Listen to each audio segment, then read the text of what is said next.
It's that time of year. It's the Locked On NFL Mock Draft Special.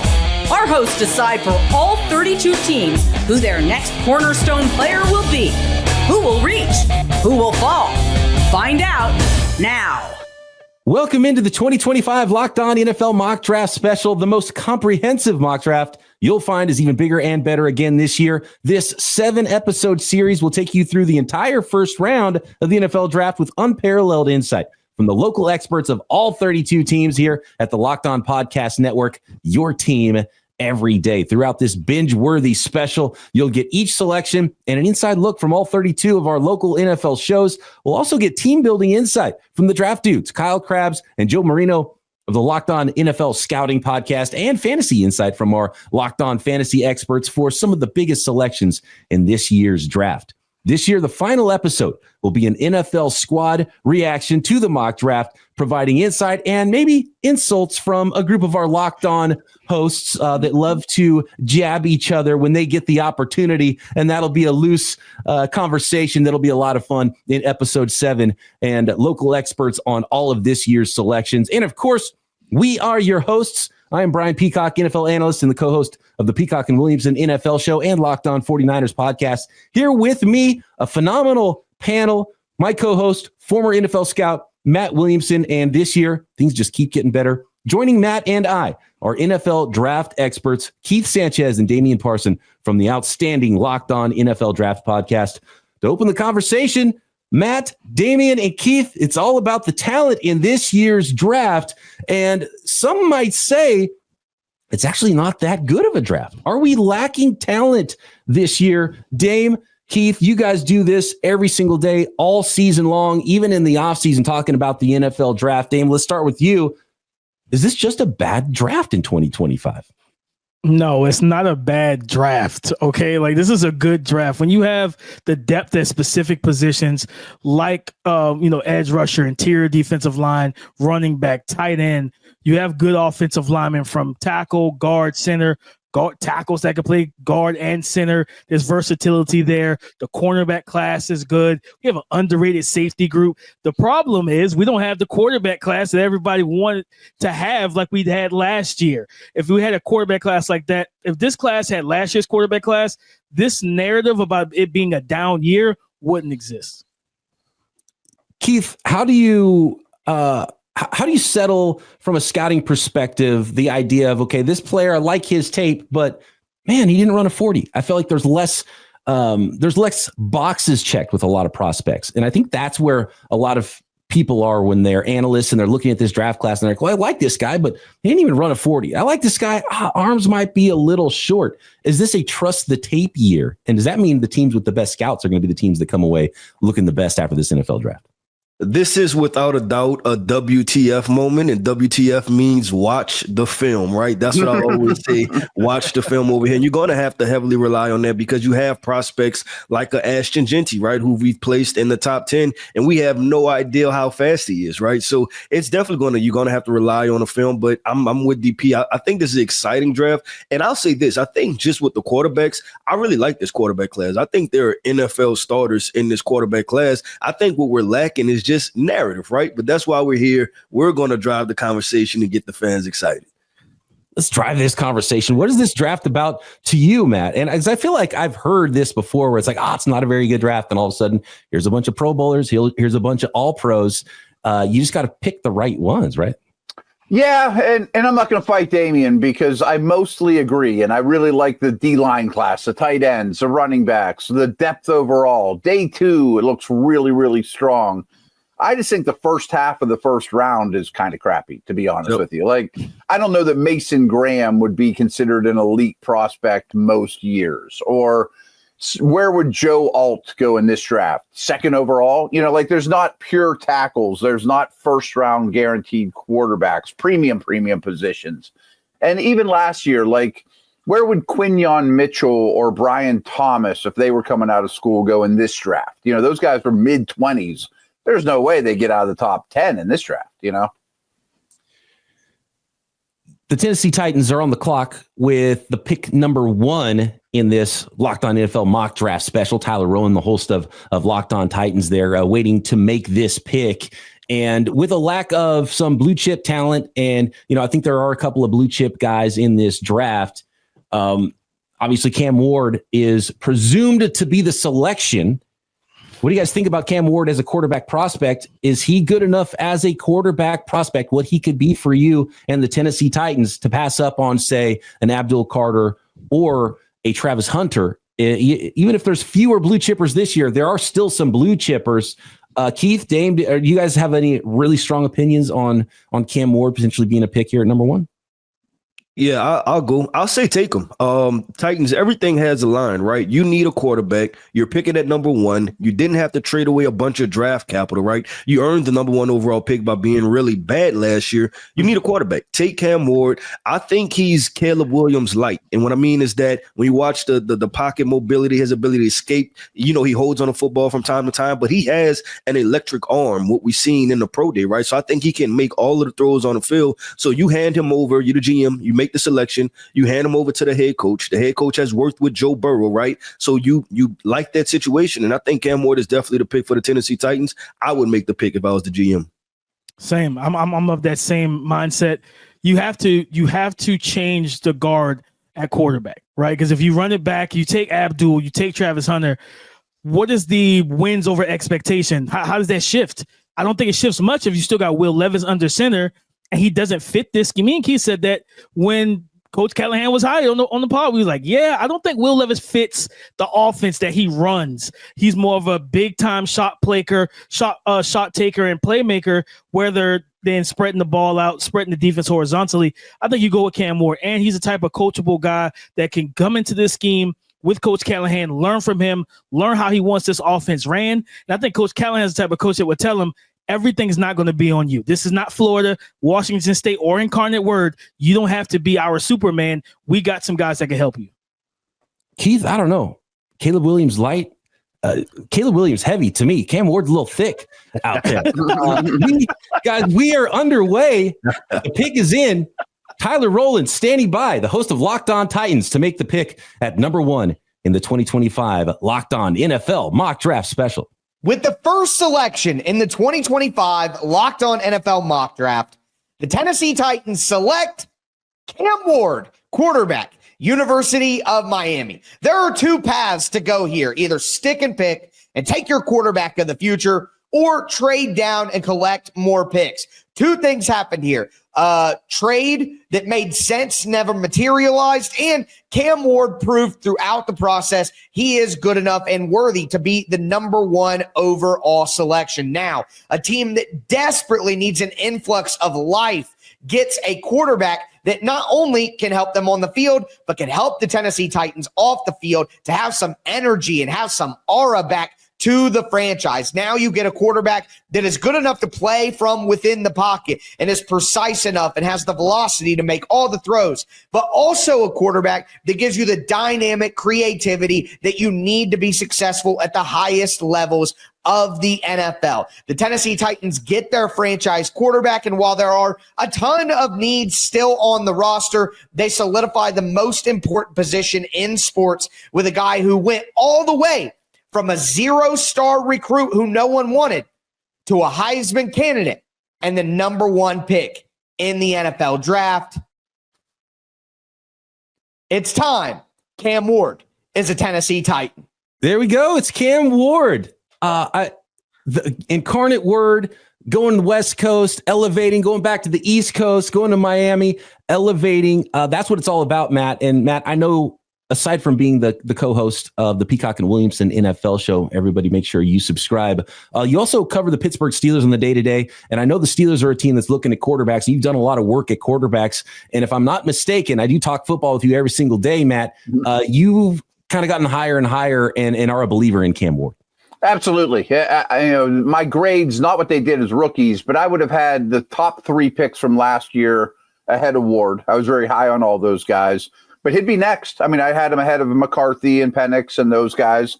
And I think he is a franchise quarterback prospect. I don't think this is a manufactured thing because of need at all. There's a lot of draft classes he'd go first overall. There's a lot to work with here. It's a slam dunk pick. So that brings us to pick number 2 and the Cleveland Browns, who are now on the clock with one quarterback off the board, another quarterback needy team. Keith, the conversation kind of becomes similar, right? Okay, it's like, well, the first quarterback's off the board. Now, do you like the second quarterback enough? Those blue chippers, Abdul Carter, Travis Hunter, still on the board. Does going from Cam Ward to potentially Shedeur Sanders, does that change that dynamic for you at number 2? Yeah, I think they should go Shedeur Sanders here. The same situation with the Cleveland Browns. You officially need to send a sign to the Browns fan base that we are turning the page on the Deshaun Watson situation, right? We have a signal caller. We have somebody we believe in. We've seen Myles Garrett asked for a trade, right? Then got paid a lot of money, retracted that situation. So he has to have belief in the future of what the Cleveland Browns are trying to do. Shedeur Sanders said it. He said, hey, look, I've been in tough situations before. I've turned it around. There probably isn't a tougher situation over the past 50 years than being a Cleveland Browns quarterback, right? So he embraces challenges. I say, you know what? Go ahead and draft him and let's figure this thing out. Yeah, I agree. I think this is a move that you need to make. You could go, don't get me wrong, when you have to deal with Lamar Jackson and Joe Burrow in the same division, Abdul Carter feels very enticing to try and get after those guys. But at some point, you have to score points. And this was not a good offense last year.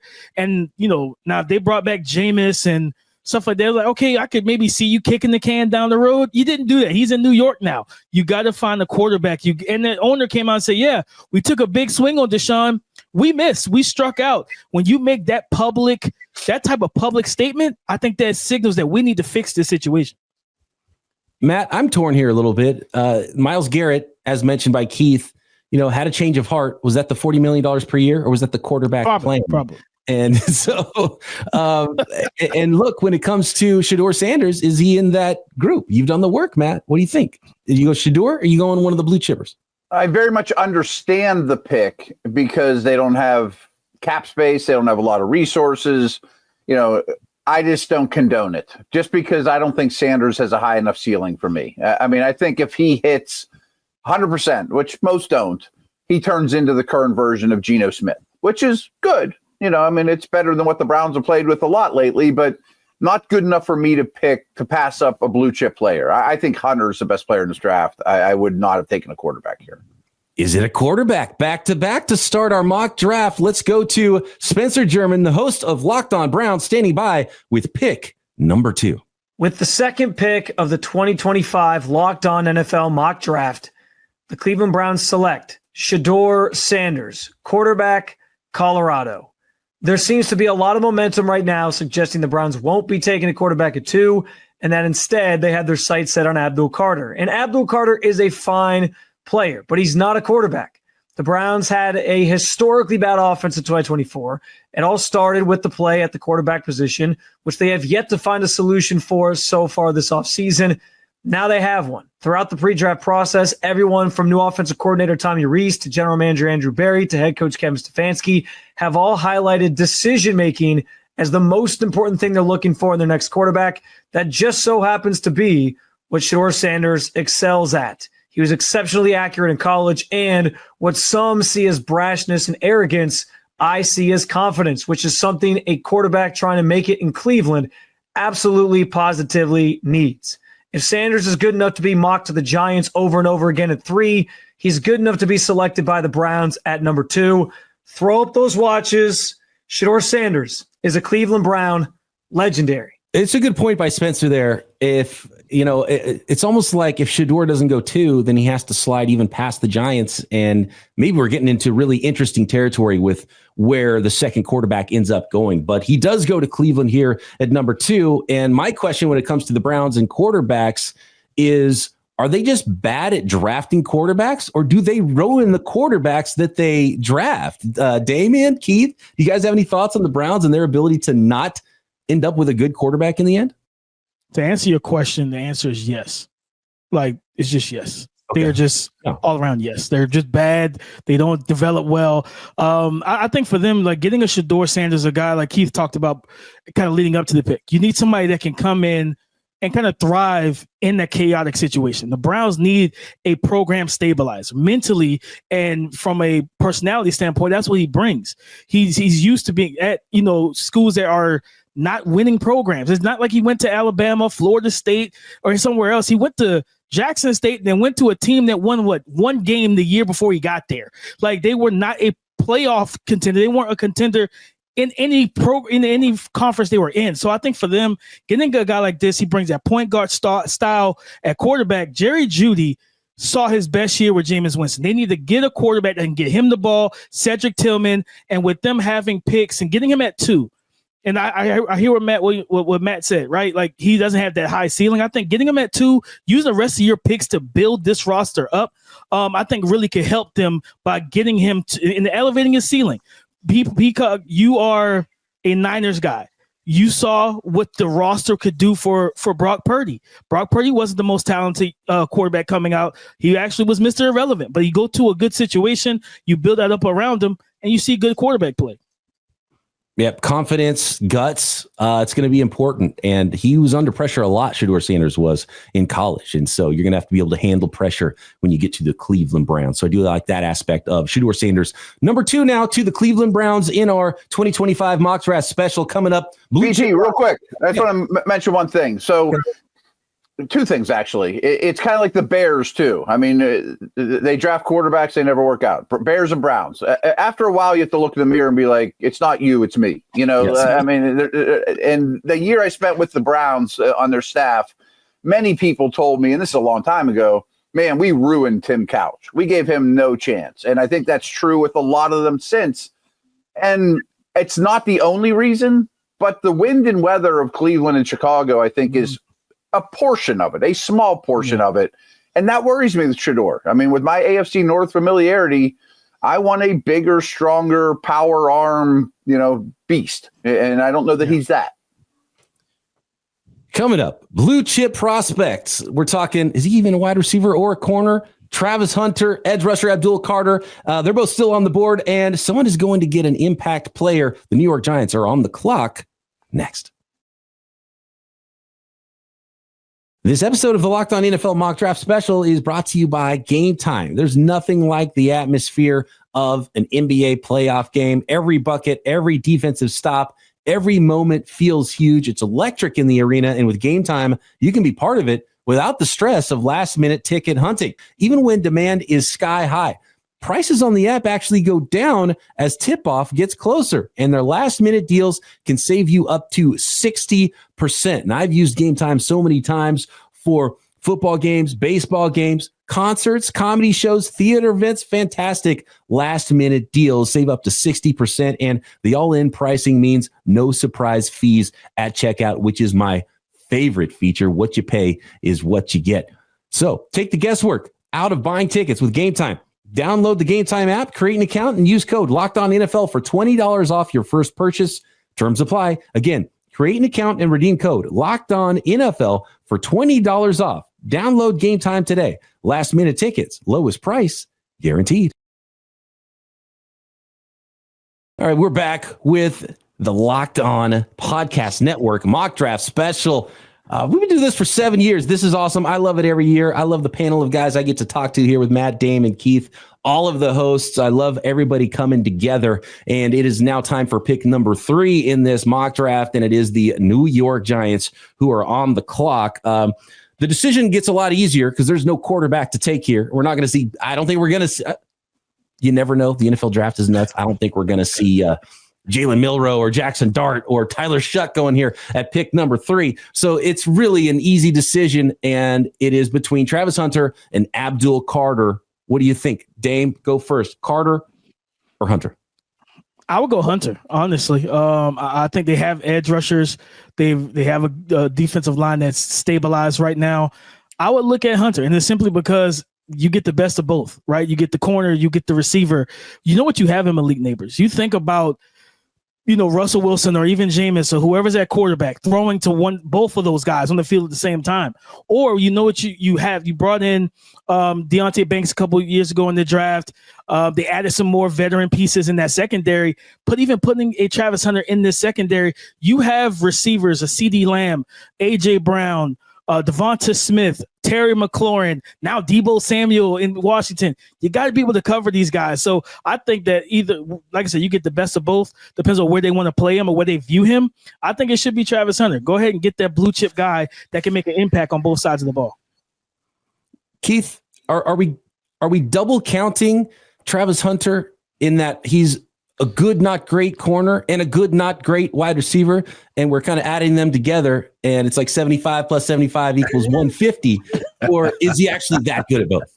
Yeah, well, the thing is that I think cornerback is a question mark somewhat, right? And coming off of his pro day, I was just at Colorado's pro day. I mean, we've watched it on TV also, right? Is that we didn't get any cornerback work, even at the combine. We didn't get any cornerback work. So if I'm an NFL talent evaluator, I'm sitting as a general manager, I have to pick up the context clues and tell me, hey, this guy probably wants to play wide receiver, or he's most comfortable at wide receiver. So I'm looking at Travis Hunter as a wide receiver, which are probably making more difficult for him to play both sides of the football, because just with all the different schemes and situations and adjustments you have to make at corner to be in line with the rest of the secondary, it's going to be tough for him. So I'm looking at Travis Hunter as a wide receiver here. And so I'm not double counting him. I'm just counting him as a really, really good wide receiver. Okay, wide receiver first there. Williamson, what do you think? I would go with Hunter simply because I just have a higher grade on him. I think he's more special. Now, if you were to take Carter, I think you could move Thibodeau, and he's been kind of mentioned as a potential trade candidate. You get something decent in return. But to me, Hunter's too good and too enticing to pass up. The pick is in. Patricia Traina standing by with the selection for number 3 for the Locked On Giants. And by the way, Giants fans, make sure you're tuned in to Locked On Giants and Patricia's work, because she's really good at this and she has good insight. And I think she's nailed the Giants pick multiple times over the last few years. Let's find out who she's got at number 3. With the third selection in the 2025 Locked On NFL mock draft, the New York Giants select Abdul Carter, outside linebacker, Penn State.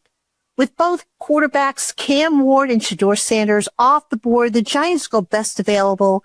And in Carter, they get a pass rusher with elite speed and quickness who can boost the Giants' pass rush that, per NFL Pro's stats last year, pressured the quarterback just 34.2% of the times, but only managed a 7.8% sack rate.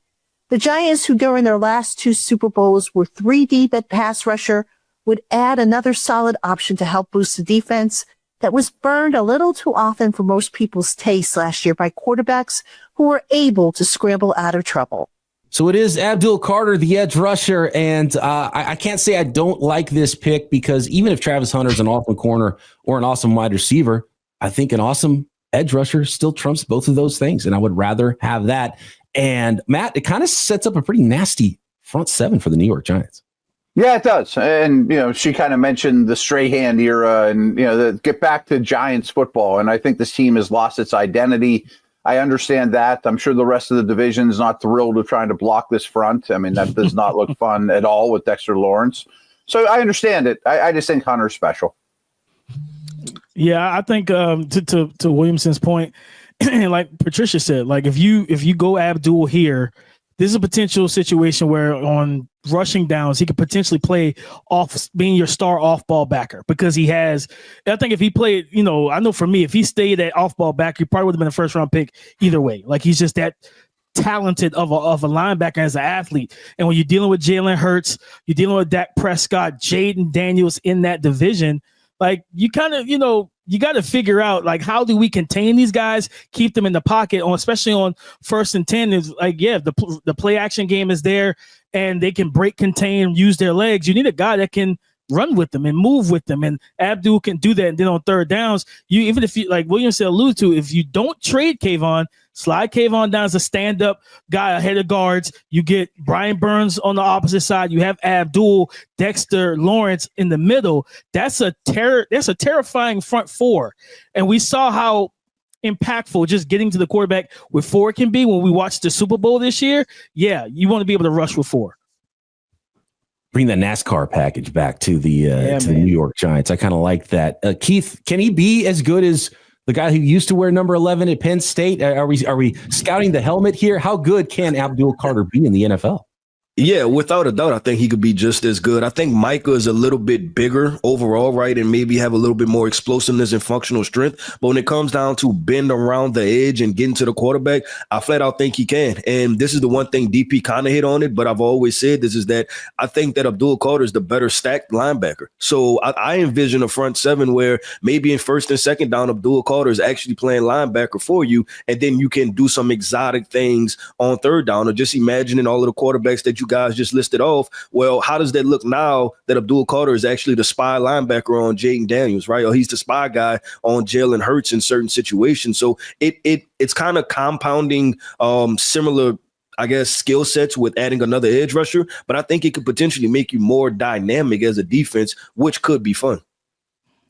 Positionless football coming to an NFL defense near you. We got corners that play wide receiver. We've got edge rushers that play off-ball backer. We've got tight ends that line up in wildcat. We got guys that can do everything in this draft. The New England Patriots are on the clock now at pick number 4. We got a new host here on the network. Nick Cattles is going to make the selection for the Pats here. There's a clear best player available in Travis Hunter. We've talked about him a lot. There's also phone calls happening behind the scenes because there are trades in the works in this mock draft. And I wonder if a team could potentially come up to pick number 4, or if not, there could be an opportunity for some other teams to move around. So stay tuned there. And I know my guy, Eric Crocker, host of Locked On 49ers at 11, has made a few of those calls. The right player has to fall down the board. So we'll see what happens there. But we're talking about the Patriots here. This pick is really easy if they stick with it. Do you think, guys, though, that Matt, we'll start with you. I mean, there's a blue chipper there. Maybe it doesn't fit the biggest need. It's not a wide receiver. It's not a tackle. Do you dare go a different position, go another direction? No, I run to the podium for Hunter and I tell him you're a wide receiver first, and on throwing downs, you're going to play some corner. And you and Drake May are going to be best friends, and you're going to learn some things from Stephon Diggs, and you're going to play a lot of offense, and you're going to be a star. And I'm thrilled about it. Yeah, I would run the card. I'm not wasting time. I'm not talking about it. This is the move we're making it to Williamson, and to Keith's point, especially for the Patriots. This is my ideology, my thought process. You brought in Colton Davis through free agency. You have Alex Austin. You have Christian Gonzalez. I don't see a need at corner here. Get Travis Hunter to be that wide receiver 1B with Stephon Diggs. You got Jalen Polk. I think Javon Baker, they drafted 4th round last year. Give Drake May the weapons he needs. You can get an offensive tackle in round 2. Can you get an offensive tackle in round 2, Keith? It feels like those positions dry up. And this year, there's not a lot of them. We got everyone's short-armed out there. Like, what's going on? If Drake May can't be upright, can he even find any of those wide receivers we just talked about? Right. That's why I'm going off. I would go offensive tackle here. I would go Will Campbell. Listen, everybody's arguing over a quarter of an inch. I'll tell you this. When he's 330 pounds coming at you, I want to know if you're worried about a quarter of an inch on the arm, right? So I'll go Will Campbell. I put him at left tackle. I have somebody to protect Drake May. And I think at the very worst, you're talking about a guy that can kick inside and play guard for you. Nobody's ever been mad at an all-pro guard. And I also look at this, the head coach, Mike Vrabel, right? We've seen what his blueprint is to winning. It's running the football, it's being physical, it's being tough. Will Campbell is one of the toughest players in his entire draft. Nick Cattle's ready to go with the pick at number 4 for the New England Patriots. He didn't run the card in. He kind of strolled it in, but it didn't take long for this pick to be made. Nick Cattle's ready to go with pick number 4 in the Locked On NFL mock draft special. With the 4th overall pick in the Locked On NFL mock draft, the Patriots select wide receiver cornerback Travis Hunter from Colorado. If the Patriots could land Travis Hunter at 4 on that Thursday night, they will be doing cartwheels. Let's start with the fact that Hunter is one of only 2 blue chip prospects in this draft to go along with Abdul Carter. So to land one of the 2 best prospects in the draft at number 4 is incredibly fortunate for the Patriots. Number 2, the Patriots need a lead wide receiver. It's one of their top needs. You look at left tackle, you look at wide receiver. They signed Stephon Diggs just a couple of weeks ago, but of course, Stephon Diggs is now in his 30s. He's coming off ACL surgery. He's more likely a 2 than a 1. So what better? What better than to go out, draft Travis Hunter, and put him under the learning tree of Stephon Diggs? You now have Hunter as your lead receiver by the middle of the year and Diggs as your number 2. And finally, Hunter is a Vrabel kind of guy. Work ethic. He plays hard. He's selfless. He will fit in perfectly for that Patriots locker room and the culture that Mike Vrabel is trying to establish in New England. So that's the pick. Travis Hunter, number 4 overall. Patriots are ecstatic to land him at that spot. A great point by Nick there in the analysis, making the selection of Travis Hunter to the New England Patriots is the high character of the player too. And he played an unbelievable amount of snaps at Colorado. Can he keep doing that in the NFL is my question. Matt, what do you think? Can you play like a full complement at 2 positions in the NFL, or does he have to star in one and maybe dabble in the other? And can you dabble at corner? Because we've really never seen it. It's a hard one to answer, but I do think people need to realize that there's not as much hurry up. There's more snapping. You get a little bit more break between snaps at the NFL level. There's not as many snaps as total. Now, I don't know how feasible it is in terms of what, position room he goes to and all that. But unless he goes to a team like New England that has a massive need on one side as opposed to the other, I would try to feature him in like 60% of both. Like rundowns, he's just not out there. If it's 3rd and 8 on either side of the ball, he's always out there. I would try to save him that way and try to double dip and get my cake and eat it too. That's kind of a wild thought because, like Dame, he wouldn't even start, right? Sort of. Playing against 3 wide, maybe. Right. Just playing the most impactful role too. It's kind of a wild thought. We've never really gone through this. No, yeah, I think this is a good pick. I think I saw the quote from Coach Vrabel said, we view him as both. When I think at the NFL league meeting the other week, he said, we view him as both corner and wide receiver. And I believe he said that we're willing to let him play both. I think if you're going to do that, to me, the most feasible part to that, because I think what Williamson was saying to attest to that, Coach Prime said that after the pro day, it was like he made those exact points. Like the game is slower. It's slower at the NFL level. It's not, he said in college, we're hurry up. And to be honest, there's more commercial breaks because there's more money involved. So you get a lot more time to break and different things like that. But I think if he's going to play both sides of the ball the way he kind of wants to, I think for me, it should be starting at corner and allowing him to get that package on offense rather than, because it's difficult to go from playing mostly receiver and then go into corner, things of that nature. I think that's kind of how you want to play it. You sort of start in corner, you go 11 personnel, 3 wide receivers. He's one of the 3 on the field. He may not start on offense, but he can start on defense. Either way, for me, for the New England Patriots, I kind of want him at receiver in this offense. I want him at receiver. I want Drake May to have 2 guys that can run routes, make plays after the catch, have ball skills. We know how electric this young man is. He could really, under the tutelage of Stephon Diggs, talking about a year or so, he could be one of the better receivers in the league. Keith, is it short-sighted to play? It's sort of like the idea of drafting for need versus drafting best player. Is it also short-sighted to train your draft pick to play the needy position and not what he's best at?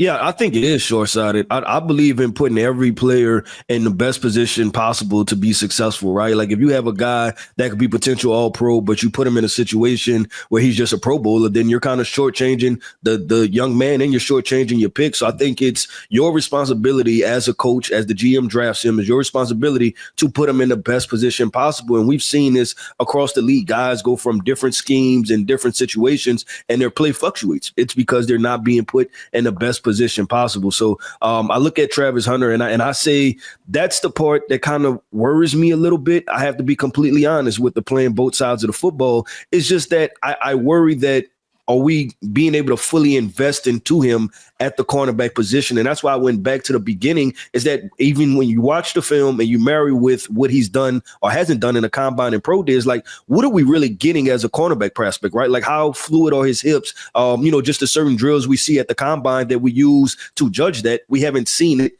at the combine and we haven't seen it at pro day. So I just want to make sure that they truly take their time to teach and develop him on both sides of the football. This year's Big Four are off the board. Now it's big wig time. Tony Wiggins on the clock. Maybe a big man in his sights at the number 5 selection. The Jaguars are up next in the 2025 Locked On NFL Mock Draft.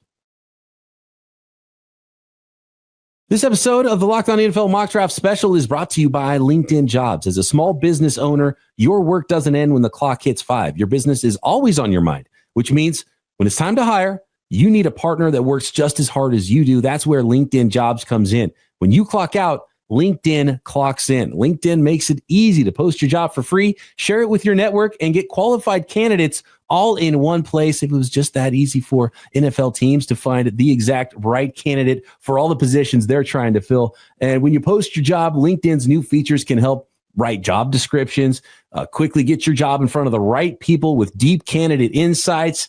And here's a pro tip: add the hiring frame, the hashtag hiring frame to your profile picture to double your reach to qualified candidates.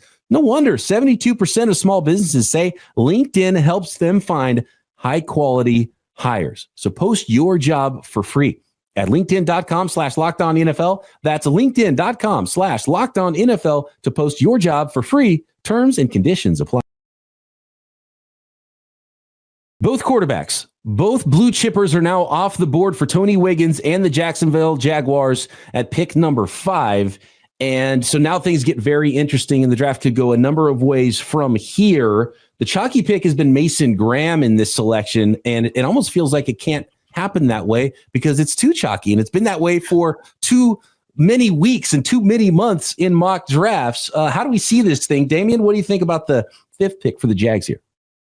I think it's defense, right? You look at either corner with Will Johnson still on the board or defensive line. You have Josh Allen Hines. Let me make sure I say his name correctly after the change. You got Josh Allen Hines. You have Trayvon Walker. They selected Mason Smith out of LSU in the 2nd round last year. It's really a question mark of what you're going to get out of him. We have to see if he can get him back to that freshman pre-injury version of himself. But I think Mason Graham, just a clean, high floor player. I think there's a lot of upside with him as a pass rusher. But when you turn on the tape and watch him at Michigan, you have big 6'3", 340-pound Kenneth Grant, who's his teammate, and opposing offensive lines paid more attention into stopping Mason Graham. I think this is a guy that can play the run. I think you play him at 3 tech or even some 4-eye as a single gap penetrator, where he wasn't able to do that at Michigan because he saw so many double teams. You let him get one-on-one. I think he can deconstruct one-on-one blocks, be a menace in the run game, reset the line of scrimmage, and then also get into the backfield. Me and Keith talked about it on the podcast. So getting on to the arm length. Arm length is great if you know how to use it.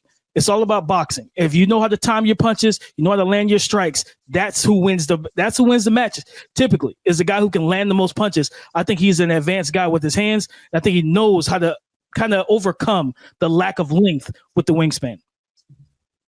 You know, I don't even have much of a problem with arm length for the interior guys anyway. You're almost a little quicker to the punch if you got shorter arms, and that's why you play inside. Some guys look like they almost have too much length and they can't really operate in a phone booth at times. So, arm length, it's important. Edge, offensive tackles, I'm not that into it when it comes to the defensive tackles. And by the way, I feel like everybody's got an inch longer arms than whatever they were measured at the combine anyway. So I don't even know what to think about arm length in this year's class. Matt, real quick, before we get to this pick here at number 5, because the pick is in, any dark horse selections for you other than Mason Graham at number 5? A sneaky one to me would be Genty. I mean, people talk about him, is 6 too early? Well, then 5's not too early. I mean, I think he's a special player as well. He'd be my last blue chip guy. I think the Will Johnson suggestion was sort of interesting. I would probably lean towards Campbell or Membo, though. I just think I'd find a spot on the O-line, protect my greatest asset, try to change the trenches on that side of the ball. There's a number of ways that Tony Wiggins can go, it turns out here. And the pick is in. Locked On Jaguars host Tony Wiggins ready to go at pick number 5 in the Locked On NFL mock draft. With the 5th pick in the 2025 NFL draft, the Jacksonville Jaguars select Mason Graham, the defensive tackle out of the University of Michigan. Look, he's big, he's strong, he's fast, he plays hard, he has high football character, he checks all of the boxes, he's played at a very high level and knows how to win. But this pick isn't necessarily the biggest need for the Jacksonville Jaguars. They have Eric Armstead and Mason Smith, who they picked in the 2nd round last year. But it is an important choice because it's the first pick for 3 first-timers. First-time head coach Liam Cohen, first-time GM James Gladstone, and first-time EVP Tony Baselli. And I think they just have to hit a home run at a critical position, and they have to get improvement stopping the run and getting interior pass rush. I expect him to start, but this isn't just about 2025 and being able to line up. This is about the future and what he brings to the Jaguars organization. So it is Mason Graham, defensive tackle out of Michigan, to the Jacksonville Jaguars at pick number 5. Keith, it sounds like Wig just told us this was one of those WTF picks, right? Just watch the film, draft the dude who plays like a maniac inside. What's the scouting report on Mason Graham? Yeah, first step explosiveness, physical hands, right? DP talked about it, right? He's a gap penetrator. He's a high motor guy. He provides value in the run game and as a pass rusher, right? The one thing I have is this, and this is what worries me, and I'm kind of with Matt on this. I probably would have went offensive line here, and that's just because I don't want to get to week 6, week 7 of the season and say we can't protect our quarterback, right? Because usually when you get to that point, there's no solution. You're not picking up a guy off the street to protect your quarterback that you feel good. And we have to be completely honest about the Jacksonville Jaguars. Y'all on the brink of an epic failure. If we don't get a good year out of Trevor Lawrence, the conversation is going to be, is it time to move on? We're going into year 5 of this project/situation. And just because you paid him, right, doesn't mean that the fan base is sitting there saying, hey, we're really happy with what's going on. So I think you should put all your investments into Trevor Lawrence. He's one of the most talented QB prospects we've seen. And unfortunately, the Jacksonville Jaguars have not done what they need to do to be able to surround him with the acquisite pieces. All right, the top 5 is in. We are done with 5 picks now. Jacksonville Jaguars have made their selection. We're on to pick 6 next time, but we want to check in with the team building experts from the Locked On NFL Scouting Podcast, Kyle Krabs and Joe Marino, 2 of my favorite analysts, not only on this network, but in the entire draft world. They've been doing phenomenal stuff for a long time. The draft dudes, as they are sometimes known. We got a lot of talent here on the network, guys. And I want to get their thoughts on somewhat of a chalky opening to our Locked On mock draft. Kyle, when I look through this crop of picks, the thing that really stands out to me is the Giants selecting Abdul Carter at number 3. And I give them a lot of credit. You don't necessarily look at the Giants as a team that needs a pass rusher. Kayvon Thibodeau, Brian Burns set as our edge rushers, but they went with the best player on the board. And I respect that so much. Didn't have to reach for a quarterback, right? Maybe you don't like Shedeur Sanders.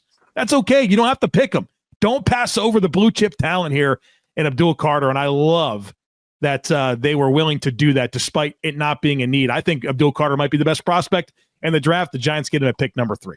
Yeah, well, the Browns did the Giants a favor and removed that temptation for a quarterback by taking Shedeur Sanders with the 2nd overall pick. So you have quarterbacks that go 1 and 2.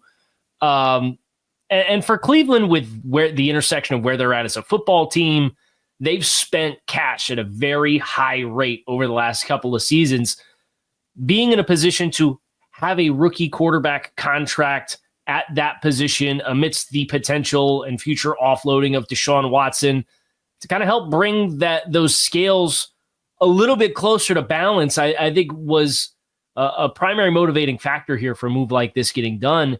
And I do think it's the appropriate decision for where Cleveland is at. Now, whether or not Shedeur Sanders ends up manifesting into the quarterback that the Browns need, that's a whole other can of worms either way. But the way that this can branch off of the direction that the Browns have been going, I think gives them long-term the potential to keep more talent because they don't have to be worried about continued ramifications of that contract looming over every personnel move that they make.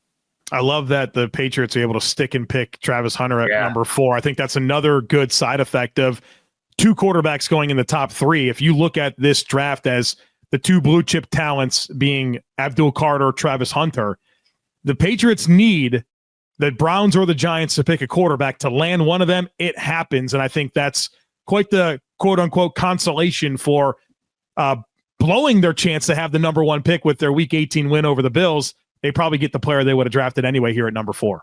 Now let's get some fantasy insight with a pair of quarterbacks kicking off this draft.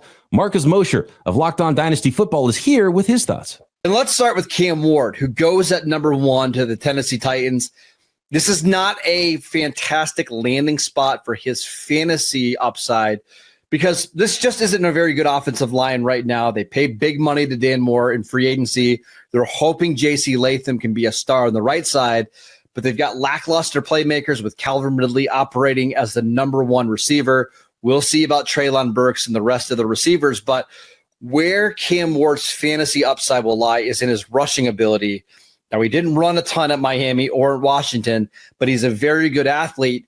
don't be surprised if Brian Callahan tries to maximize his upside and usage by using him more as a runner, kind of like what we saw with Jaden Daniels and the Commanders last year. Again, not a great landing spot for fantasy purposes, but expect him to go pretty high in your Superflex dynasty drafts and to be somebody that you consider in the later rounds of your 2025 redraft leagues just because of that rushing upside.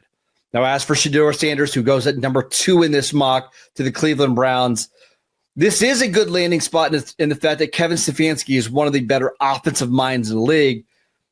But with a bad offensive line playing in a tough division, Shedeur Sanders just doesn't offer the fantasy upside that we like to see from our quarterbacks. This is a good landing spot for him specifically. But in terms of what we're doing in our fantasy leagues and our dynasty leagues, he's probably somebody that we should avoid drafting at that spot. However, the player that we should target here is Travis Hunter, who goes 4 to the New England Patriots. This is the most ideal landing spot for Travis Hunter because the Patriots are probably the team that is the most likely to let Travis Hunter play both positions, wide receiver and cornerback. We know that Mike Vrabel, who had a long career playing both sides of the ball, defense, linebacker, and catching touchdowns, I think he'd be open to the idea of moving Travis Hunter around, allowing him to play both spots. But with the Patriots already having Christian Gonzalez, their first-round pick in the 2023 draft, they just don't have that need for another lockdown corner. What they really need is a wide receiver that'll be dynamic and can create plays down the field with Drake May. So if you're hoping that Travis Hunter gets a shot to play offense full-time in the NFL, landing in New England is a pretty good destination for his fantasy value and dynasty value. Let's hope that happens late April when we get to the 2025 NFL draft. Matt, when it comes to fantasy, it's really not that far off from reality when it comes to drafting a quarterback number 1, because it might be like, okay, look, this doesn't look like a fantasy juggernaut football team right now, but if you hit on that quarterback and the threat of what Cam Ward could be, not only his fantasy value, but the receivers for him, that could become a fantasy juggernaut, and you can start putting up a lot of points on offense as well. And look, if you're a bad team, your quarterback throwing from behind a lot can help your fantasy team in some ways as you're developing. What do you think about that aspect of these prospects at the top? Yeah, and I also like, as Marcus mentioned, they really finally invested in the offensive line. So he's landing in a good spot there. The running game should be decent enough for a first overall pick. And, that early second rounder maybe turns into a wide out opposite Ridley, too. So I don't think it's a bad landing spot for fantasy points. Best pick so far of the first day of the draft here. Keith, Damian, is there a pick that you liked more than the others? I'm gonna go Cam Ward to the Titans. Like I said, the Titans needed it, right? You should be really excited, and because I want to say this: that could they be one of the teams that could potentially go from worst to first in their division? When you look at the Indianapolis Colts, they have question marks at quarterback. The Jacksonville Jaguars just have question marks, period. The Houston Texans, good football team, right? But I think they are going to have to evolve as an offense and figure out some things without Stephon Diggs. Could the Tennessee Titans, injected with the youth of Cam Ward and good quarterback play, be competitive in the AFC South? Dame, I go with Cam Ward as well. I think now that you have the guy that you believe in, right? It's different coming in as a head coach and the staff to a quarterback situation like last year with Will Levis. Now you draft the guy you believe in most, the guy you feel like I can pencil him in to what we do. And now you use the rest of this draft to whether it's go get one of his security blankets from Miami, maybe Elijah Arroyo on day 2 at tight end, somewhat a familiar face with him to walk into NFL training camp with, be his bunkmate in NFL training camp, things of that nature that he could study with, get really comfortable in this scheme, in this offense. I think they have the groundwork, and like you said, just kind of hitting on a couple more of these picks. You did a solid job in free agency. We could see a complete turnaround from what we saw in 2024.